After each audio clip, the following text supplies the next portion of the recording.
आज हम लोग अवतल दर्पण में वस्तु को कहाँ रखा जाए तो प्रतिबिंब कैसा, किस प्रकार, किस स्थिति में बनेगा, इसके बारे में हम जानेंगे और एक ट्रिक के माध्यम से जानेंगे जो कि एक ही बार में याद हो जाएगा। तो आइए चलते हैं। तो सबसे पहले एक अवतल दर्पण बनाते हैं। ये अवतल दर्पण हो गया, इसका ये प्रधान अक्ष है और यहाँ पे ये P है और यहाँ इन्फिनिटिव देंगे जो अनंत होगा और एक C होता है वक्रता केंद्र और एक F होता है फोकस दूरी। अनंत और वक्रता केंद्र के बीच में एक लाइन देना है और C और F के बीच में भी एक लाइन देना है और F और P के बीच में एक लाइन देना है। अब यहाँ पर एक नाम लिख देना है 1 से लेकर 6 तक।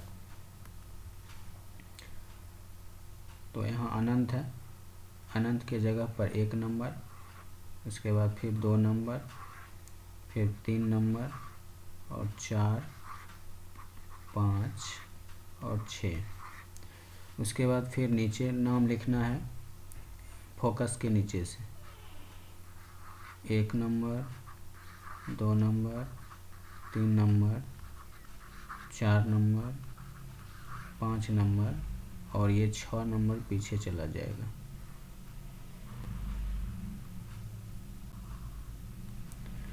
अब आइए देखते हैं कि वस्तु को कहाँ रखने पर कैसा प्रतिबिंब बनेगा।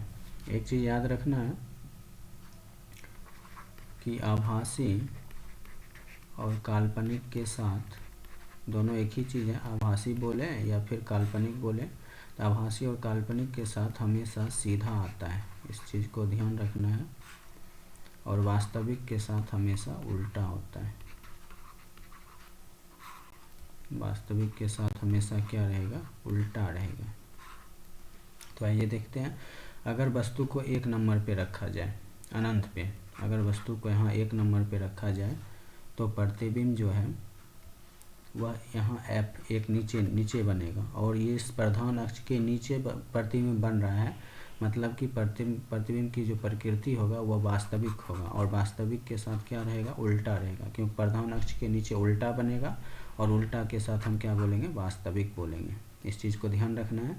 तो 1 नंबर पर यदि अनंत पर हम रखें वस्तु को तो प्रतिबिंब कहाँ बनेगा, फोकस पर बनेगा। तो सबसे पहले हम यहाँ जो ऊपर पे टेबल दिया गया है कॉलम में उसको देख लेते हैं।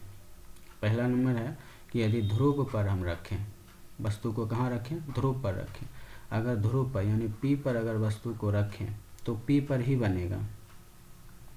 ठीक, अगर ध्रुव पर रखा जाए वस्तु को तो ध्रुव पर ही बनेगा और यह क्योंकि ये प्रधान अक्ष पर बन रहा है प्रतिबिंब, इसलिए वस्तु के बराबर बनेगा और ये नीचे नहीं बन रहा है। नीचे बनेगा तब उल्टा हो जाएगा, ऊपर बन रहा है या फिर लाइन पर बनेगा, प्रधान अक्ष पर ही बनेगा प्रतिबिंब, तो यह वस्तु से सीधा होगा और सीधा होगा मतलब काल्पनिक होगा या फिर आभासी होगा। तो ध्रुव अगर P पर रखा जाए तो ध्रुव पर ही प्रतिबिंब बनता है, आभासी होगा, आभासी है तो सीधा भी होगा और ये वस्तु के बराबर होगा। चलिए आइए देखते हैं। अगर P और F के बीच वस्तु को रखा जाए, यानी वस्तु को कहाँ रखा जाए, P और F के बीच, यानी ये ध्रुव और F के बीच में अगर यानी 6 नंबर पर वस्तु को रखा जाए, वस्तु को अगर 6 नंबर पर रखा जाए तो प्रतिबिंब 6 नंबर पीछे है तो दर्पण के पीछे बनेगा। प्रतिबिंब जो होगा दर्पण के पीछे बनेगा। तो यहाँ देखिए कि ध्रुव P और F के बीच में अगर वस्तु को रखा जाए तो प्रतिबिंब दर्पण के पीछे बनता है और दर्पण के पीछे मतलब ये सीधा होगा। ठीक, सीधा होगा क्योंकि ये प्रधान अक्ष के ऊपर है, सीधा और काल्पनिक होगा और बड़ा प्रतिबिंब बनेगा। आगे देखते हैं। F अगर वस्तु को कहाँ रखा जाए, फोकस पर, यानी 5 नंबर पर अगर वस्तु को रखा जाए तो 5 नंबर इधर है अनंत पर, तो प्रतिबिंब कहाँ बनेगा, C तथा अनंत यानी F पर, अनंत पर बनेगा। यानी वस्तु को F पर रखा जाए यानी 5 नंबर पर रखा जाए तो प्रतिबिंब कहाँ बनेगा, 5 नंबर पर यानी अनंत पर बनेगा और चूंकि नीचे बन रहा है इसलिए वास्तविक होगा। वास्तविक साथ क्या लिखना है, उल्टा, और बहुत बड़ा बनेगा। ये ध्यान रखना है। अगर प्रतिबिंब जो है दर्पण से काफ़ी दूर बन रहा है, प्रतिबिंब जो है दर्पण से दूर बन रहा है, जितना दूर बनेगा, एकदम लास्ट में बन रहा है बहुत बड़ा, एकदम नज़दीक बन रहा है तो बहुत छोटा, बीच में बनेगा तो बड़ा या छोटा।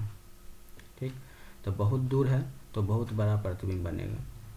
अगर वस्तु को F और C के बीच में रख दिया जाए, वस्तु को जो है F तथा C के बीच में रखें, यानी किस नंबर पर रखेंगे, F और C के बीच में, यानी 4 नंबर पर अगर वस्तु को रखते हैं तो प्रतिबिंब यहाँ 4 नंबर पर नीचे बनेगा। नीचे बनने का मतलब क्या, वास्तविक और उल्टा, और 4 नंबर पर बन रहा है तो ये जो है 5 से थोड़ा पीछे है, ये बहुत बड़ा बना था तो ये उससे थोड़ा कम बनेगा, यानी सिर्फ बड़ा बनेगा। इसको बहुत बड़ा बोलेंगे, इसको बड़ा बोलेंगे।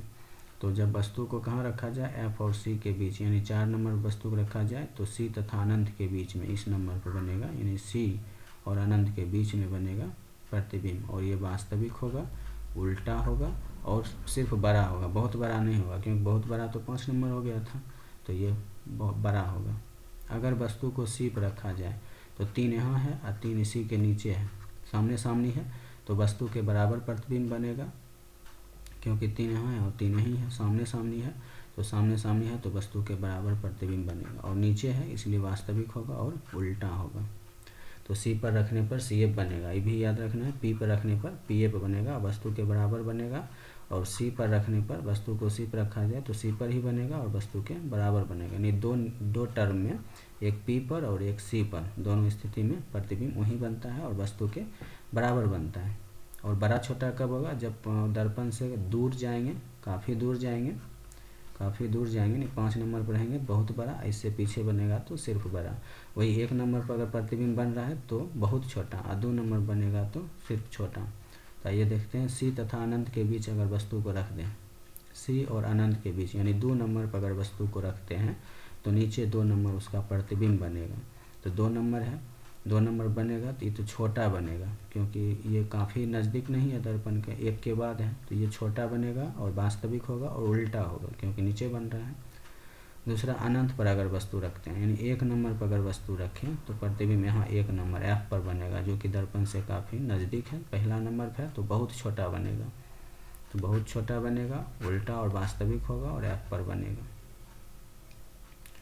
तो आशा है कि इस ग्राफ के द्वारा सारा चीज़ समझ में आ गया होगा अवतल दर्पण में, कि प्रतिबिंब को कहाँ रखने पर कहाँ प्रतिबिंब बनेगा और बड़ा बनेगा, कैसे छोटा बनेगा। तो ध्यान रखना है, दर्पण से जो काफ़ी नज़दीक होगा वो काफ़ी छोटा होगा, दर्पण से जो काफ़ी दूर होगा स्थित वो 5 नंबर, जैसे 5 नंबर है तो काफ़ी दूर है तो काफ़ी बड़ा प्रतिबिंब बनेगा, और उसके नज़दीक वाला बड़ा, उसी तरह ही बहुत छोटा, इसके नज़दीक वाला, इसके बाद वाला सिर्फ छोटा, ठीक। और बीच वाला तो बराबर बनता है 3 पर। C पर रखेंगे तो वस्तु के बराबर, और P पर भी रखेंगे तो वस्तु के बराबर। और 6 नंबर पर अगर वस्तु को रखेंगे तो उसका प्रतिबिंब दर्पण के पीछे बनेगा और बड़ा बनेगा। तो इस चीज़ को याद रखें। और ये टेबल बनाना बहुत ही आसान है, बस एक कुछ है नहीं, बनाने में एक बार और देख लिया जाए।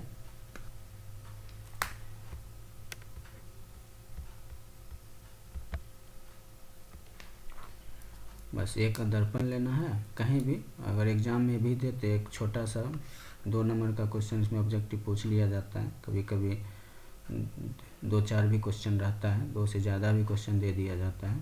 तो एक अवतल दर्पण खींचें और आराम से एक प्रधान अक्ष खींचें और यहाँ इन्फिनेटिव दें, और यहाँ पे एक पाई खींचें, और ये वो C तो जानते ही हैं, ये वो C होता है, एक F होता है और एक P होता है, ध्रुव, फोकस दूरी, वक्रता केंद्र, और ये अनंत और C के बीच में एक लाइन, फिर C और F के बीच में एक लाइन, और F और P के बीच में एक लाइन, ठीक। और यहाँ पर 1 नंबर एक सीरियल से लिख देना, 1 number, 2 number, 3 number, 4 number, 5 number, 6 number. और ये क्या हो जाएगा, तो ये वस्तु हो जाएगा, ये हम वस्तु रख रहे हैं, उसका प्रतिबिंब यहाँ से शुरू करेंगे रखना, 1, 2, 3, 4, 5 और 6 नंबर को पीछे रख देंगे, हो गया। और नीचे जो बनेगा वो प्रतिबिंब बनेगा।